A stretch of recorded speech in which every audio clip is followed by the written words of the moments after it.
नमः शिवाय। श्री द्वादश ज्योतिर्लिंग नाम श्लोक मंत्र।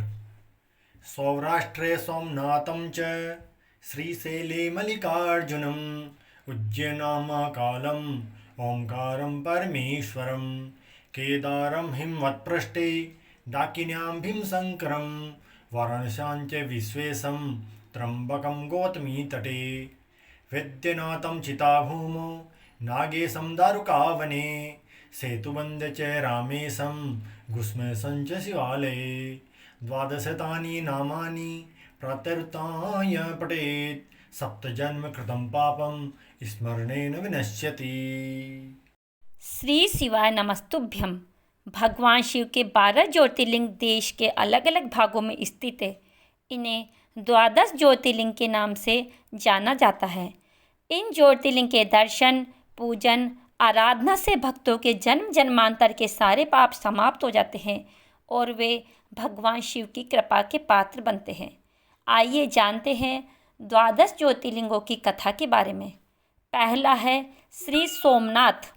गुजरात प्रांत के काठियावाड़ क्षेत्र में समुद्र के किनारे सोमनाथ नामक विश्व प्रसिद्ध मंदिर में यह ज्योतिर्लिंग स्थापित है। पहले यह क्षेत्र प्रभास क्षेत्र के नाम से जाना जाता था।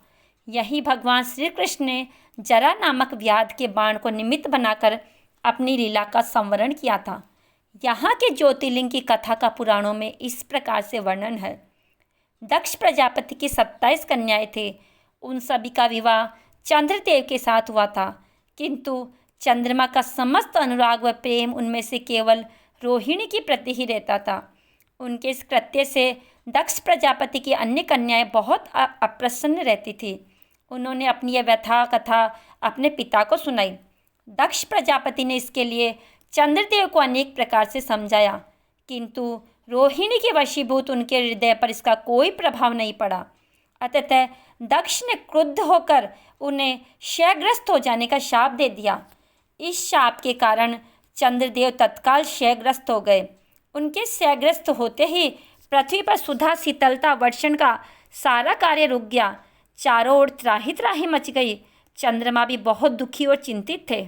उनकी प्रार्थना सुनकर इंद्रादि देवता तथा वशिष्ठ आदि ऋषिगण उनके उद्धार के लिए पितामह ब्रह्मा जी के पास गए। सारी बातों को सुनकर ब्रह्मा जी ने कहा, चंद्रमा अपने शाप विमोचन के लिए अन्य देवों के साथ पवित्र प्रभास क्षेत्र में जाकर मृत्युंजय भगवान शिव की आराधना करे। उनकी कृपा से अवश्य ही इनका शाप नष्ट हो जाएगा और ये रोग मुक्त हो जाएंगे। उनके कथानुसार चंद्रदेव ने मृत्युंजय भगवान की आराधना का सारा कार्य पूरा किया। उन्होंने घोर तपस्या करते हुए 10 करोड़ बार मृत्युंजय मंत्र का जाप किया। इससे प्रसन्न होकर मृत्युंजय भगवान शिव ने उन्हें अमरत्व का वर प्रदान किया। उन्होंने कहा, चंद्रदेव तुम शोक न करो, मेरे वर से तुम्हारा शाप तो मोचन होगा ही साथ प्रजापति दक्ष के वचनों की रक्षा भी हो जाएगी। कृष्ण पक्ष में प्रतिदिन तुम्हारी एक एक कला क्षीण होगी, किंतु पुनः शुक्ल पक्ष में उसी क्रम से तुम्हारी एक एक कला बढ़ जाया करेगी। इस प्रकार प्रत्येक पूर्णिमा को तुम्हें पूर्ण चंद्रत्व प्राप्त होता रहेगा। चंद्रमा को मिलने वाले इस वरदान से सारे लोगों के प्राणी प्रसन्न हो उठे। सुधाकर चंद्रदेव पुनः 10 दिशाओं में सुधा वर्षण का कार्य पूर्ववत करने लगे। शाप मुक्त होकर चंद्रदेव ने अन्य देवताओं के साथ मिलकर मृत्युंजय भगवान से प्रार्थना की कि आप माता पार्वती जी के साथ सदा के लिए प्राणों के उद्धारार्थ यहाँ निवास करें। भगवान शिव उनकी इस प्रार्थना को स्वीकार करके ज्योतिर्लिंग के रूप में माता पार्वती जी के साथ तभी से यहाँ रहने लगे। पावन प्रभास क्षेत्र में स्थित इस सोमनाथ ज्योतिर्लिंग की महिमा महाभारत, श्रीमद् भागवत तथा स्कंद पुराण आदि में भी विस्तार से बताई गई है। चंद्रमा का एक नाम सोम भी है। उन्होंने भगवान शिव को ही अपना नाथ स्वामी मानकर यहाँ तपस्या की थी। अतः इस ज्योतिर्लिंग को सोमनाथ कहा जाता है। इसके दर्शन, पूजन, आराधना से भक्तों के जन्म जन्मांतर के सारे पाप नष्ट होकर भगवान शिव की प्राप्ति कर पाते हैं। वे भगवान शिव और माता पार्वती की अक्षय कृपा का पात्र भी बन जाते हैं। मोक्ष का मार्ग उनके लिए सहज ही सुलभ हो जाता है। उनके लौकिक पारलौकिक सारे कृत्य स्वयमेव सफल हो जाते हैं। आइए जानते हैं द्वितीय ज्योतिर्लिंग की कथा के बारे में। श्री मल्लिकार्जुन। आंध्र प्रदेश में कृष्णा नदी के तट पर दक्षिण का कैलाश कहे जाने वाले श्रीशैल पर्वत पर श्री मल्लिकार्जुन ज्योतिर्लिंग स्थित है। महाभारत, शिव पुराण तथा पद्म पुराण आदि धर्म ग्रंथों में इसकी महिमा और महत्ता का विस्तार से वर्णन किया गया है। पुराणों में इस ज्योतिर्लिंग की कथा इस प्रकार से वर्णन है। एक समय की बात है, भगवान शंकर जी के दोनों पुत्र श्री गणेश और श्री कार्तिकेय स्वामी विवाह के लिए परस्पर झगड़ने लगे। प्रत्येक का आग्रह था कि पहले मेरा विवाह किया जाए। उन्हें लड़ते झगड़ते देखकर भगवान शंकर और माँ भवानी ने कहा, तुम लोगों में से जो भी पहले पूरी पृथ्वी का चक्कर लगाकर यहाँ वापस लौट आएगा, उसी का विवाह पहले किया जाएगा। माता पिता की यह बात सुनकर श्री कार्तिकेय स्वामी तो अपने वाहन मयूर पर विराजित हो तुरंत पृथ्वी प्रदक्षिणा के लिए दौड़ पड़े। लेकिन गणेश जी के लिए तो यह कार्य बड़ा ही कठिन था। एक तो उनकी काया भी स्थूल और दूसरा उनका वाहन भी मूषक। भला वे दौड़ में स्वामी कार्तिकेय की बराबरी किस प्रकार कर पाते। लेकिन उनकी काया जितनी स्थिर थी, बुद्धि उसी के अनुपात में सूक्ष्म और तीक्ष्ण थी। उन्होंने अविलंब पृथ्वी की परिक्रमा का एक सुगम उपाय खोज निकाला। सामने बैठे माता पिता का पूजन करने के पश्चात उनकी 7 प्रदक्षिणाएं करके उन्होंने पृथ्वी प्रदक्षिण का कार्य पूरा कर लिया। पूरी पृथ्वी का चक्कर लगाकर स्वामी कार्तिकेय जब लौटे, तब तक गणेश जी का सिद्धि और बुद्धि नाम वाली 2 कन्याओं के साथ विवाह हो चुका था। उन्हें क्षेम तथा लाभ नामक 2 पुत्र भी प्राप्त हो चुके थे। यह सब देखकर स्वामी कार्तिकेय अत्यंत रुष्ट होकर क्रौंच पर्वत पर चले गए। माता पार्वती उन्हें मनाने वहाँ पहुँची। पीछे शंकर भगवान वहाँ पहुँचकर ज्योतिर्लिंग के रूप में प्रकट हो गए। तब से मल्लिकार्जुन ज्योतिर्लिंग के नाम से प्रख्यात हुए। इनकी अर्चना सर्वप्रथम मल्लिका पुष्पों से की गई थी, इसीलिए इनका नाम मल्लिकार्जुन पड़ा। मल्लिकार्जुन शिवलिंग का दर्शन, पूजा में अर्चन करने वाले भक्तों की सभी सात्विक मनोकामनाएं पूर्ण हो जाती है। उनकी भगवान शिव के चरणों में स्थिर प्रीति हो जाती है। दैहिक, दैविक, भौतिक सभी प्रकार की बाधाओं से वे मुक्त हो जाते हैं। तृतीय ज्योतिर्लिंग श्री महाकालेश्वर। यह परम पवित्र ज्योतिर्लिंग मध्य प्रदेश के उज्जैन नगर में है। पुण्य सलीला शिप्रा नदी के तट पर स्थित उज्जैन प्राचीन काल में उज्जैनी के नाम से विख्यात था। इसे अविंतकापुरी भी कहते थे। ये भारत की परम पवित्र सप्तपुरियों में से एक है। महाभारत, शिव पुराण एवं स्कंद पुराण में महाकाल ज्योतिर्लिंग की महिमा का पूरे विस्तार के साथ वर्णन किया गया है। इस ज्योतिर्लिंग की कथा पुराणों में इस प्रकार वर्णित है। प्राचीन काल में उज्जैनी में राजा चंद्रसेन राज्य करते थे। वह परम शिव भक्त थे। एक दिन श्रीधर नामक एक 5 वर्ष का गोप बालक अपनी माँ के साथ उधर से गुजर रहा था। राजा को शिव पूजन देखकर उसे बहुत विस्मय और कौतूहल होगा। वह स्वयं उसी प्रकार की सामग्रियों से शिव पूजन करने के लिए लालायित हो उठा। सामग्री का साधन न जुटा पाने पर लौटते समय उसने रास्ते से एक पत्थर का टुकड़ा उठा लिया। घर आकर उसी पत्थर को शिव रूप में स्थापित कर पुष्प, चंदन आदि से परम श्रद्धापूर्वक उसकी पूजा करने लगा। माता भोजन करने के लिए बुलाने आई, किंतु वह पूजा छोड़कर उठने के लिए किसी भी प्रकार तैयार नहीं हुआ। अंत में माता ने झल्लाकर पत्थर का वह टुकड़ा उठाकर दूर फेंक दिया। इससे वह बालक दुखी हुआ और जोर जोर से भगवान शिव को पुकारता हुआ रोने लगा। रोते रोते अंत में बेहोश होकर वहीं गिर पड़ा। बालक को अपनी प्रति भक्ति और प्रेम देखकर भगवान भोलेनाथ शिव अत्यंत प्रसन्न हुए। बालक ने जैसे ही होश में आकर अपने नेत्र खोले तो उसने देखा कि उसके सामने एक बहुत ही भव्य और अति विशाल स्वर्ण और रत्नों से बना हुआ मंदिर खड़ा है। उस मंदिर के अंदर एक बहुत ही प्रकाशपूर्ण भास्कर तेजस्वी ज्योतिर्लिंग खड़ा है। बच्चा प्रसन्नता और आनंद से विभोर होकर भगवान शिव की स्तुति करने लगा। माता को जब यह समाचार मिला तब दौड़कर उसने अपने प्यारे लाल को गले से लगा लिया। पीछे राजा चंद्रसेन ने भी वहां पहुंचकर उस बच्चे की भक्ति और सिद्धि की बड़ी सराहना की। धीरे धीरे वहां बड़ी भीड़ जुट गई। इतने में उस स्थान पर हनुमान जी प्रकट हो गए। उन्होंने कहा, मनुष्य, भगवान शंकर शीघ्र फल देने वाले देवताओं में सर्वप्रथम है। इस बालक की भक्ति से प्रसन्न होकर उन्होंने इसे ऐसा फल प्रदान किया है जो बड़े बड़े ऋषि मुनि करोड़ों जन्मों की तपस्या से भी प्राप्त नहीं कर पाते। इस गोप बालक की 8वीं पीढ़ी में धर्मात्मा नंद गोप का जन्म होगा। द्वापर युग में भगवान विष्णु कृष्णावतार लेकर उनके वहाँ तरह तरह की लीलाएं करेंगे। हनुमान जी इतना कहकर अंतर्ध्यान हो गए। उस स्थान पर नियम से भगवान शिव की आराधना करते हुए अंत में सीधा गोप और राजा चंद्रसेन शिवधाम को चले गए। इस ज्योतिर्लिंग के विषय में दूसरी कथा भी है कि किसी समय अवंतिकापुरी में वेद पाठी तपोनिष्ठ एक अत्यंत तेजस्वी ब्राह्मण रहते थे। एक दिन दूषण नामक एक अत्याचारी असुर उनकी तपस्या में विघ्न डालने के लिए वहां आया। ब्रह्मा जी से वर प्राप्त कर वह बहुत शक्तिशाली हो गया था। उसके अत्याचार से चारों ओर त्राही त्राही मची हुई थी। ब्राह्मण को कष्ट में पड़ा देखकर प्राणी मात्र का कल्याण करने वाले भगवान शंकर वहां प्रकट हो गए। उन्होंने एक हुंकार मात्र से उस दारुण अत्याचारी दानव को वहीं जलाकर भस्म कर दिया। भगवान वहां हुंकार सहित प्रकट हुए, इसलिए उनका नाम महाकाल पड़ गया। इसलिए परम पवित्र ज्योतिर्लिंग को महाकाल के नाम से भी जाना जाता है। चतुर्थ ज्योतिर्लिंग है श्री ओमकारेश्वर श्री ममलेश्वर। यह ज्योतिर्लिंग मध्य प्रदेश में पवित्र नर्मदा नदी के तट पर स्थित है। इस स्थान पर नर्मदा के 2 धाराओं में विभक्त हो जाने से बीच में एक टापू सा बन गया है। इस टापू को मानधाता पर्वत या शिवपुरी भी कहते हैं। नदी की एक धारा इस पर्वत के उत्तर और दक्षिण में होकर बहती है। दक्षिण वाली धारा ही मुख्य धारा मानी जाती है। इसी मानधाता पर्वत पर श्री ओमकारेश्वर ज्योतिर्लिंग का मंदिर स्थित है। पूर्व काल में महाराज मानधाता ने इसी पर्वत पर अपनी तपस्या से भगवान शिव को प्रसन्न किया था। इसी से इस पर्वत को मानधाता पर्वत कहा जाने लगा। इस ज्योतिर्लिंग मंदिर के भीतर 2 कोठरियों से होकर जाना पड़ता है। भीतर अंधेरा रहने के कारण यहाँ निरंतर प्रकाश जलता रहता है। ओमकारेश्वर लिंग मनुष्य निर्मित नहीं है, स्वयं प्रकृति ने इसका निर्माण किया है। इसके चारों ओर हमेशा जल भरा रहता है। संपूर्ण मानधाता पर्वत ही भगवान शिव का रूप माना जाता है। इसी कारण इसे शिवपुरी भी कहते हैं। लोग भक्तिपूर्वक इसकी परिक्रमा करते हैं। कार्तिक पूर्णिमा के दिन यहाँ बहुत भारी मेला लगता है। यहाँ लोग भगवान शिव जी को चने की दाल चढ़ाते हैं।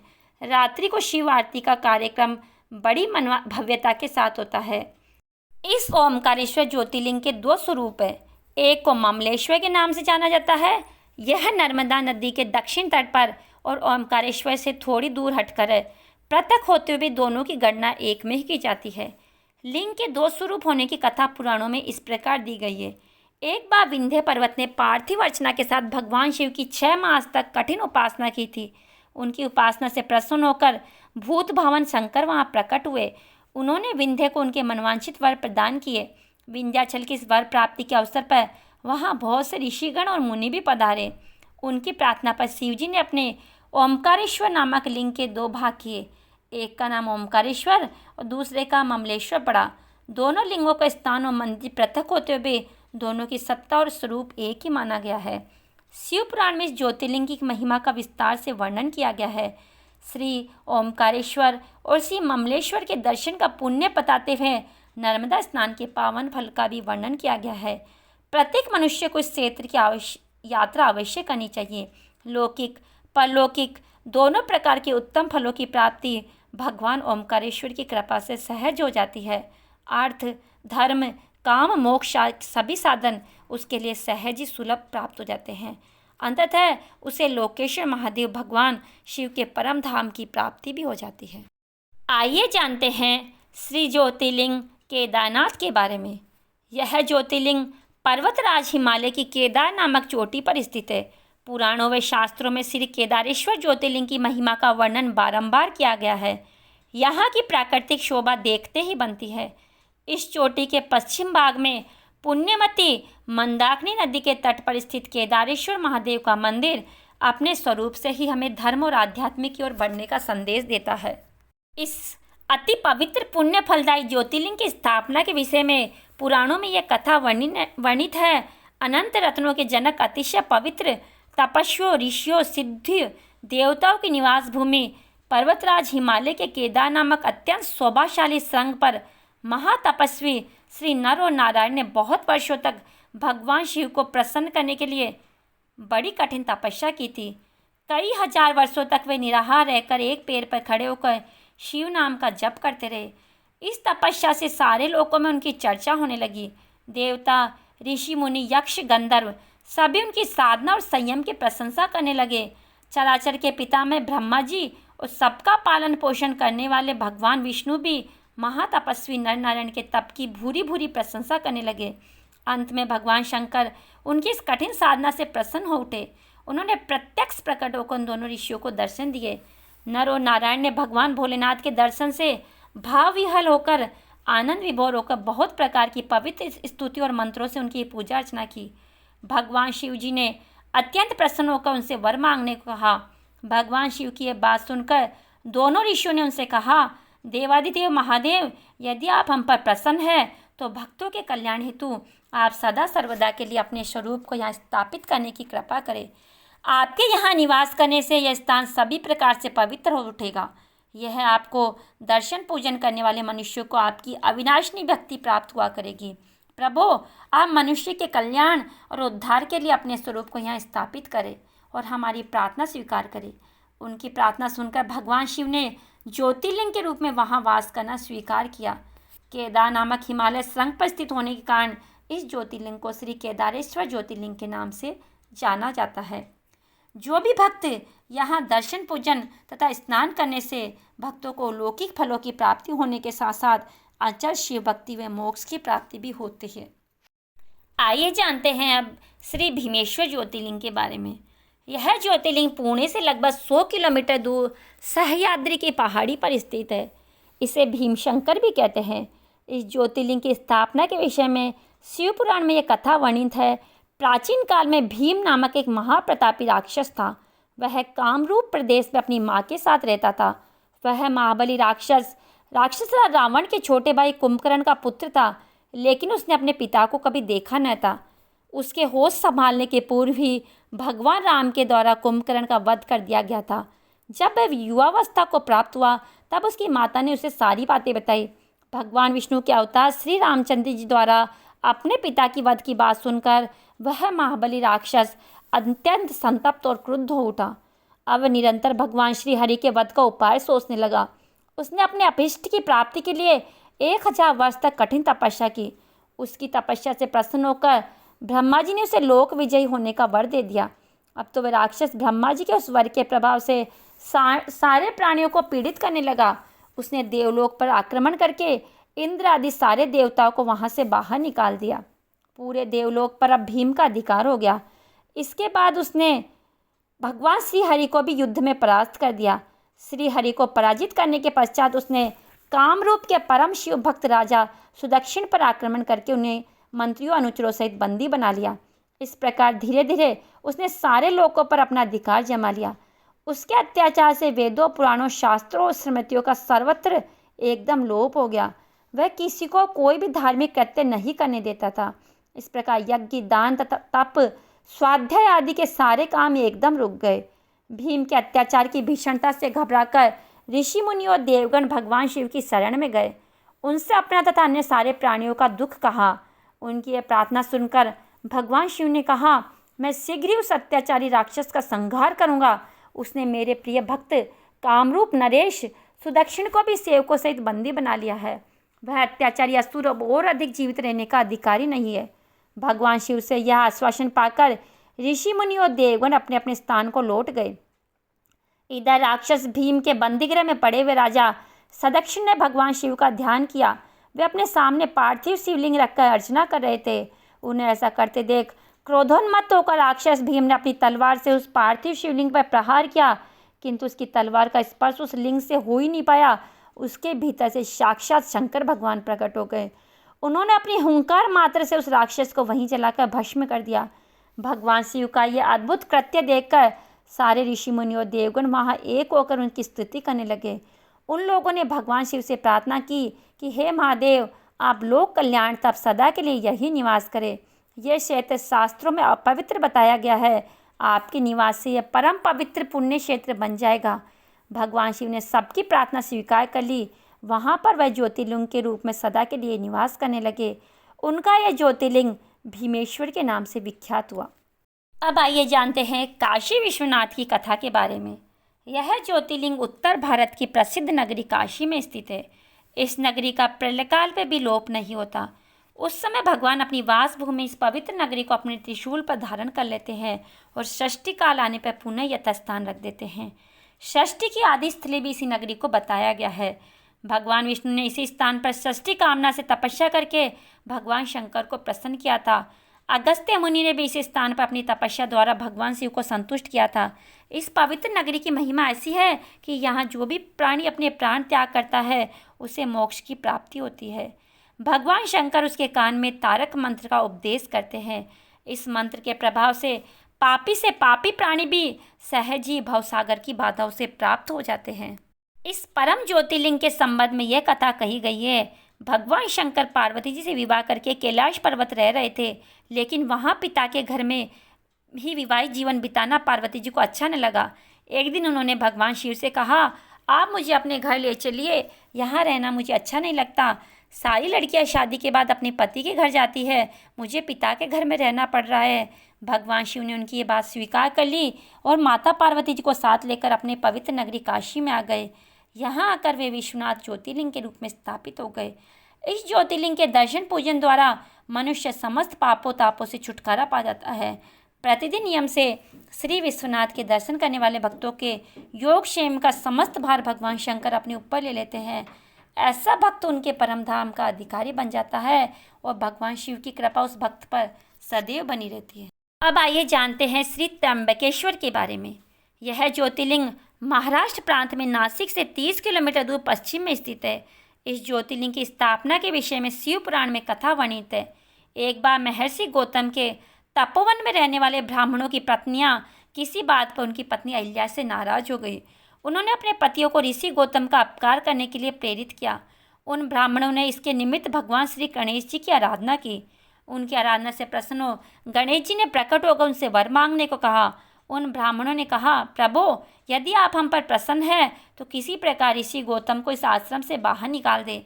उनकी ये बात सुनकर गणेश जी ने उन्हें ऐसा वर मांगने के लिए समझाया, किंतु वे अपने आग्रह पर अटल रहे।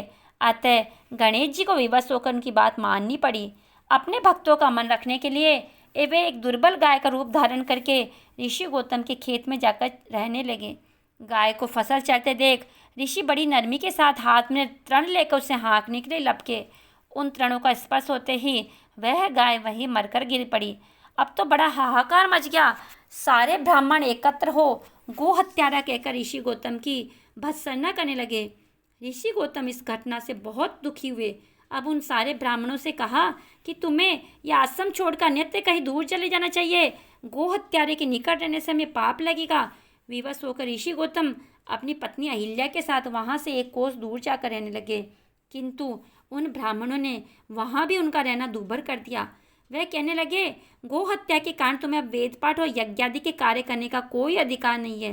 अतः अनुनय भाव से ऋषि गौतम ने उन ब्राह्मणों से प्रार्थना की कि आप लोग मेरे प्रायश्चित और उद्धार का कोई उपाय बताएं। अब ऋषियों ने कहा, गौतम, तुम अपने पाप को सर्वत्र सबको बताते हुए 3 बार पूरी पृथ्वी की परिक्रमा करो, फिर लौटकर यहाँ 1 महीने तक व्रत करो। इसके बाद ब्रह्मागिरी की 101 परिक्रमा करने के बाद तुम्हारी शुद्धि होगी। अथवा यहाँ गंगा जी को लाकर उनके जल से स्नान करके 1 करोड़ पार्थिव शिवलिंगों से शिव जी की आराधना करो। इसके बाद पुनः गंगा जी में स्नान करें। इस ब्रह्मागिरी की 11 बार परिक्रमा करो। फिर 100 घड़ों के पवित्र जल से पार्थिव शिवलिंगों को स्नान कराने से तुम्हारा उद्धार होगा। ब्राह्मणों के कथानुसार महर्षि गौतम वे सारे कार्य पूरे करके पत्नी के साथ पूर्णतः तल्लीन होकर भगवान शिव की आराधना करने लगे। इससे प्रसन्न हो भगवान शिव ने प्रकट होकर उनसे वर मांगने को कहा। महर्षि गौतम ने कहा, भगवान, मैं यही चाहता हूँ कि आप मुझे गोहत्या के पाप से मुक्त कर दे। भगवान शिव ने कहा, गौतम, तुम तो सर्वथा निष्पाप हो। गोहत्या का अपराध तुम पर छलपूर्वक लगाया गया। छलपूर्वक ऐसा करवाने वाले तुम्हारे आश्रम के ब्राह्मणों को मैं दंड देना चाहता हूँ। इस पर महर्षि गौतम ने कहा, प्रभु, उन्हीं के निमित्त से तो मुझे आपका दर्शन प्राप्त हुआ। अब उन्होंने मेरा परम हित समझकर उन पर आप क्रोध न करें। बहुत से ऋषियों, मुनियों और देवगणों से वहाँ एकत्र होकर गौतम की बात का अनुमोदन करते हुए भगवान शिव से सदा वहाँ निवास करने की प्रार्थना की। वे उनकी बात मानकर वहाँ त्र्यंबक ज्योतिर्लिंग के नाम से स्थित हो गए। गौतम जी द्वारा लाई गई गंगा जी भी वहाँ पास में गोदावरी नाम से प्रवाहित होने लगी। यह ज्योतिर्लिंग समस्त पुण्यों को प्रदान करने वाला है। ये जानते हैं श्री वैद्यनाथ ज्योतिर्लिंग के बारे में। यह ज्योतिर्लिंग बिहार प्रांत के संथाल परगने में स्थित है। शास्त्र और लोक दोनों में उसकी बड़ी प्रसिद्धि है। इसकी स्थापना के विषय में कथा कही जाती है। एक बार राक्षस राज रावण ने हिमालय पर जाकर भगवान शिव का दर्शन प्राप्त करने के लिए बड़ी घोर तपस्या की। उसने एक एक करके अपने सिर काटकर शिवलिंग पर चढ़ाने शुरू किए। इस प्रकार उसने अपने 9 सिर काटकर वहां चढ़ा दिए। जब अपना 10वां और अंतिम सिर काटकर चढ़ाने के लिए उद्यत हुआ, तब भगवान शिव अति प्रसन्न हो संतुष्ट होकर उसके समक्ष प्रकट हो गए। शीश काटने को उद्यत रावण का हाथ पकड़कर उन्होंने ऐसा करने से रोक दिया। उसके 9 सिर पहले की तरह जोड़ दिए और अत्यंत प्रसन्न होकर उससे वर मांगने को कहा। रावण ने वर के रूप में भगवान शिव से उस शिवलिंग को अपनी राजधानी लंका में जाने की अनुमति मांगी। भगवान शिव ने उसे वरदान दे दिया, लेकिन एक शर्त भी रखी कि अगर तुमने शिवलिंग ले जा सकते हो, लेकिन यदि रास्ते में इसे कहीं रख दोगे तो यह वही अचल हो जाएगा, तुम इसे उठा ना सकोगे। रावण इस बात को स्वीकार कर उस शिवलिंग को उठाकर लंका ले जाने लगा। चलते चलते एक जगह मार्ग में उसे लघुशंका करने की आवश्यकता महसूस हुई। वह उस शिवलिंग को एक अहीर के हाथ में थमाकर लघुशंका की निवृत्ति के लिए चल पड़ा। उस अहीर को शिवलिंग का बाहर बहुत अधिक लगा और वह उसे संभाल न सका। विवश होकर उसने शिवलिंग को वहीं भूमि पर रख दिया। रावण जब लौट कर आया, तब बहुत प्रयत्न करने के बाद भी उस शिवलिंग को किसी प्रकार उठा न सका। अंत में थककर उस पवित्र शिवलिंग पर अपने अंगूठे का निशान बनाकर उसे वहीं छोड़कर लंका को लौट आया। तत्पश्चात ब्रह्मा विष्णु आदि देवताओं ने वहां आकर उस शिवलिंग का पूजन किया। इस प्रकार वहां उसकी प्रतिष्ठा करके वे लोग अपने अपने धाम को लौट गए। यही ज्योतिर्लिंग श्री वैद्यनाथ के नाम से जाना जाता है। पुराणों में बताया गया है, जो मनुष्य इस ज्योतिर्लिंग का दर्शन प्राप्त करता है उससे अपने समस्त पापों से छुटकारा मिल जाता है और उस पर भगवान शिव की कृपा सदा बनी रहती है। अब जानते हैं श्री नागेश्वर ज्योतिर्लिंग के बारे में। भगवान शिव का यह प्रसिद्ध ज्योतिर्लिंग गुजरात प्रांत में द्वारिकापुरी से लगभग 17 मील की दूरी पर स्थित है। इस पवित्र ज्योतिर्लिंग के दर्शन की शास्त्रों में बड़ी महिमा बताई गई है और इस ज्योतिर्लिंग के संबंध में पुराणों में यह कथा वर्णित है। सुप्रिय नामक एक बड़ा धर्मात्मा और सदाचारी वैश्य था। वह भगवान शिव का अनन्य भक्त था। वह निरंतर उनकी आराधना, पूजन और ध्यान में तल्लीन रहता था। अपने सारे कार्य पूरे करके वह भगवान शिव को अर्पित करता। मन वचन कर्म से पूर्णतः शिवार्चन में तल्लीन रहता था। उसकी शिव भक्ति से दारुक नामक एक राक्षस बहुत क्रुद्ध रहता। उससे भगवान शिव की पूजा किसी प्रकार अच्छी नहीं लगती थी। वह निरंतर इस बात का प्रयत्न किया करता था कि उस सुप्रिय की पूजा अर्चना में विघ्न पहुंचे। एक बार सुप्रिय नौका पर सवार होकर कहीं जा रहा था। उस दुष्ट राक्षस दारुक ने उपयुक्त अवसर देखकर नौका पर आक्रमण कर दिया। उसने नौका में सवार सभी यात्रियों को पकड़कर अपनी राजधानी में ले जाकर कैद कर लिया। सुप्रिय कारागार में भी अपने नित्य नियम के अनुसार भगवान शिव की पूजा आराधना करने लगा। अन्य बंदी यात्रियों को भी वह शिव भक्ति की प्रेरणा देने लगा। दारुक ने जब अपने सेवकों से सुप्रिय के विषय में समाचार सुना, तब वह अत्यंत क्रुद्ध होकर उस कारागार में पहुंच गया। सुप्रिय उस समय भगवान शिव के चरणों में ध्यान लगाए दोनों आंखें बंद किए बैठा था। उस राक्षस ने उसकी मुद्रा देखकर अत्यंत भीषण स्वर में डांटते हुए कहा, अरे दुष्ट वेश्ये, तू आंखें बंद कर इस समय यहाँ कौन से उपद्रव और षड्यंत्र करने की बातें सोच रहा है। उसके कहने पर श्री धर्मात्मा शिव भक्त सुप्रिय की समाधि भंग नहीं हुई। अब तो वह दारुक राक्षस क्रोध से एकदम पागल हो उठा। उसने तत्काल अपने अनुचरों को सुप्रिय व अन्य सभी बंदियों को मार डालने का आदेश दे दिया। सुप्रिय इसके आदेश से जरा भी विचलित और भयभीत नहीं हुआ। वे एकाग्र मन से अपनी और अन्य बंदियों की मुक्ति के लिए भगवान शिव से प्रार्थना करने लगा। उसे पूर्ण विश्वास था कि मेरे आराध्य भगवान शिव जी इस विपत्ति से मुझे अवश्य छुटकारा दिलाएंगे। उसकी प्रार्थना सुनकर भगवान शंकर तत्क्षण उस कारागार में एक ऊंचे स्थान में चमकते हुए सिंहासन पर स्थित होकर ज्योतिर्लिंग के रूप में प्रकट हो गए। उन्होंने इस प्रकार सुप्रिय को दर्शन देकर उसे अपना पाशुपत अस्त्र भी प्रदान किया। इस अस्त्र से राक्षस दारुक तथा उसके सहायक का वध करके सुप्रिय शिवधाम को चला गया। भगवान शिव के आदेशानुसार ही इस ज्योतिर्लिंग का नाम नागेश्वर पड़ा। जानते हैं श्री रामेश्वरम ज्योतिर्लिंग के बारे में। इस ज्योतिर्लिंग की स्थापना मर्यादा पुरुषोत्तम भगवान श्री रामचंद्र जी ने की थी। स्कंद पुराण में इसकी महिमा विस्तार से वर्णित है। इसके विषय में कथा कही जाती है, जब भगवान श्री रामचंद्र जी लंका पर चढ़ाई करने के लिए जा रहे थे, तब इस स्थान पर उन्होंने समुद्र की बालू से शिवलिंग बनाकर उनका पूजन किया था। ऐसा भी कहा जाता है, इस स्थान पर ठहरकर भगवान राम जल पी रहे थे, तब आकाशवाणी हुई कि मेरी पूजा किए बिना जल पीते हो।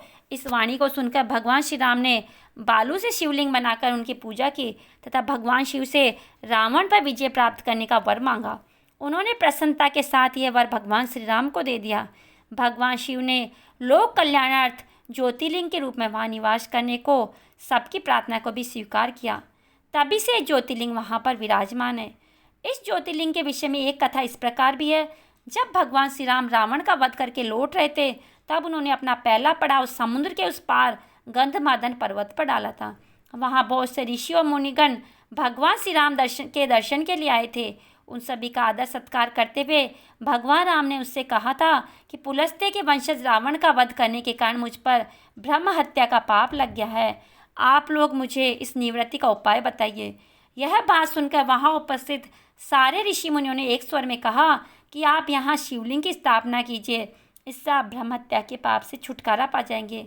भगवान श्री राम ने उनकी बात स्वीकार कर हनुमान जी को कैलाश पर्वत जाकर वहाँ से शिवलिंग लाने का आदेश दिया। हनुमान जी तत्काल वहाँ पहुँचे। उन्हें उस समय वहाँ भगवान शिव के दर्शन नहीं हुए, अतः उनका दर्शन प्राप्त करने के लिए वहीं बैठकर तपस्या करने लगे। कुछ काल पश्चात शिव जी के दर्शन प्राप्त कर हनुमान जी शिवलिंग लेकर लौटे, किंतु तब तक शुभ मुहूर्त बीत जाने की आशंका से यहाँ सीता जी द्वारा लिंग की स्थापना का कार्य कराया जा चुका था। हनुमान जी को यह देखकर बहुत दुख हुआ। उन्होंने अपनी व्यथा भगवान श्री राम से कह सुनाई। भगवान ने पहले ही लिंग स्थापित किए जाने के कारण हनुमान जी को बताते हुए कहा कि यदि तुम चाहो तो इस लिंग को यहाँ से उखाड़ कर हटा दो। हनुमान जी अत्यंत प्रसन्न हो गए, लिंग को उखाड़ने लगे, किंतु बहुत प्रयत्न करने पर भी वे टस से मस नहीं हुए। अंत में उन्होंने शिवलिंग को अपनी पूंछ में लपेट कर उखाड़ने का प्रयत्न किया, फिर भी वे जो के त्यों अडिग बने रहे। उल्टे हनुमान जी ही धक्का खाकर एक कोस दूर मूर्छित होकर जा गिरे। उनके शरीर से रक्त बहने लगा। यह देखकर सभी लोग अत्यंत व्याकुल उठे। माता सीता पुत्र से भी प्यारे अपने हनुमान के शरीर पर हाथ फेरती हुई विलाप करने लगी। मूर्छा दूर होने पर हनुमान जी ने भगवान श्री राम को परम ब्रह्म के रूप में सामने देखा। भगवान ने उन्हें शंकर की महिमा बताकर उनका प्रबोध किया। हनुमान जी द्वारा लाए गए लिंग की स्थापना भी वहीं पास में करा दी गई। आइए जानते हैं अब श्री घुश्मेश्वर शिवलिंग के बारे में। इस ज्योतिर्लिंग के विषय में पुराणों में कथा वर्णित है। दक्षिण देश में देवगिरी पर्वत के निकट सुधर्मा नामक एक अत्यंत तेजस्वी तपोनिष्ठ ब्राह्मण रहता था। उसकी पत्नी का नाम सुदेहा था। दोनों में परस्पर बहुत प्रेम था। किसी प्रकार का उन्हें कोई कष्ट नहीं था, लेकिन उनके कोई संतान नहीं थी। ज्योतिष गणना से पता चला कि सुदेहा के गर्भ से संतान उत्पत्ति हो ही नहीं सकती। सुदेहा संतान की बहुत इच्छुक थी। उसने सुधर्मा से अपनी छोटी बहन से विवाह करने का आग्रह किया। पहले तो सुधर्मा को यह बात नहीं जची, लेकिन अंत में उन्हें अपनी पत्नी की जिद के आगे झुकना ही पड़ा। वे उसका आग्रह टाल नहीं पाए।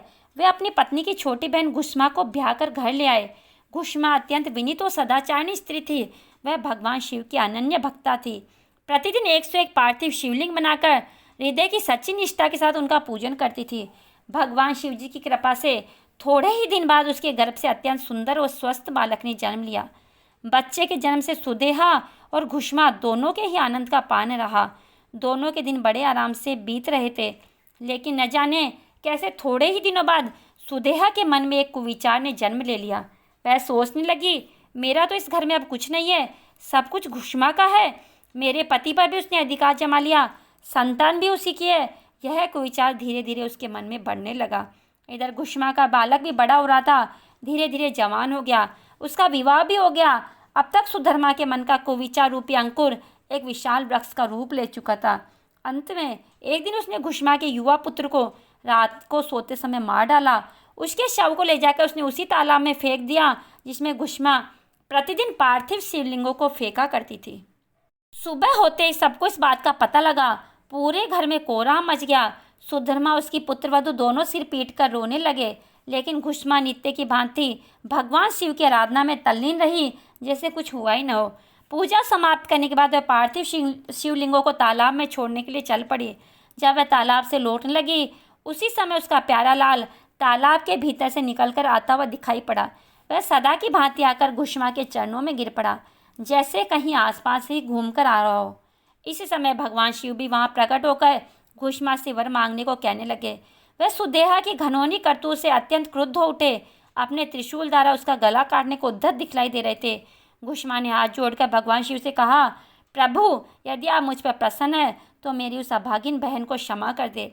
निश्चित ही उसने अपने अत्यंत जघन्य पाप किया है, किंतु आपकी दया से मुझे मेरा पुत्र वापस मिल गया है। अब आप उसे क्षमा करें और मेरी एक प्रार्थना है, लोक कल्याण के लिए आप इस स्थान पर सर्वदा के लिए निवास करें।